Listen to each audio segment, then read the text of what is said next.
S1 TV news, ಸರ್ವರಿಗೂ ಸಮಾನತೆ, ಇದು ಕನ್ನಡಿಗರ ಶಕ್ತಿ.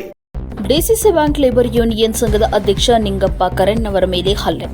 ಮಾಜಿ ಡಿಸಿಎಂ ಲಕ್ಷ್ಮಣ್ ಸವದಿ ಹಾಗೂ ಪುತ್ರ ಚಿದಾನಂದ್ ಸವದಿ ಅವರು ಹಲ್ಲೆ ಮಾಡಿದ್ದಾರೆಂದು ಆರೋಪಿಸಲಾಗಿದೆ.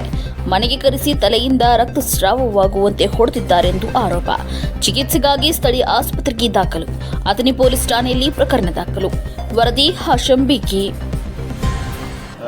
ಮಾಜಿ ಉಪಮುಖ್ಯಮಂತ್ರಿಗಳಾದ ಸೌದಿ ಅವರ ಮನೆಗೆ ಹೋದಾಗ ಸೌದಿ ಅವರು ಹಾಗೂ ಅವರ ಚಿರಂಜೀವಿಯಾದ ಚಿದಾನಂದ್ ಸೌದಿ ಅವರು ನನ್ನ ಮೇಲೆ ಮಾತುಕತೆ ಏನೂ ಮಾತಾಡಲಾರದೆ ಸಿಕ್ಕಾಪಟ್ಟೆ ಹಲ್ಲೆ ಮಾಡಿ ನನ್ನ ತಲೆ ಹೊಡೆದು ನನ್ನನ್ನು ಕೊಲ್ಲುತ್ತನು ಅನ್ನುವ ಮಟ್ಟಿಗೆ ನನ್ನ ಮೇಲೆ ದಬ್ಬಾಳಿಕೆ ಮಾಡಿ ನನ್ನ ಕೊಲ್ಲುವ ಪ್ರಯತ್ನ ಮಾಡಿದ್ದಾರೆ. ದಯವಿಟ್ಟು ಸರ್ಕಾರ ಮತ್ತು ಸರ್ಕಾರ ಇದರ ಬಗ್ಗೆ ಗಮನ ಹರಿಸಿ ಅವರ ಮೇಲೆ ಶಿಸ್ತು ಕ್ರಮಗೊಳ್ಳಬೇಕು ಅಂತ ಹೇಳಿ ನಾನು ವಿನಂತಿಸುತ್ತೇನೆ. ಒಂದು ವೇಳೆ ಅವರು ಮೇಲೆ ನೀವು ಶಿಸ್ತು ಕ್ರಮ ಕೈಗೊಳ್ಳದಿದ್ದರೆ ನನ್ನ ಸಾವಿಗೆ ನೇರ ಹೊಣೆ ಲಕ್ಷ್ಮಣ್ ಸವದಿ ಅವರು ಮತ್ತು ಚಿದಾನಂದ್ ಸವದಿ ಅವರು ಅಂತ ಹೇಳಿ ನಾನು ಆತ್ಮಹತ್ಯೆ ಮಾಡಿಕೊಳ್ಳುತ್ತೇನೆ.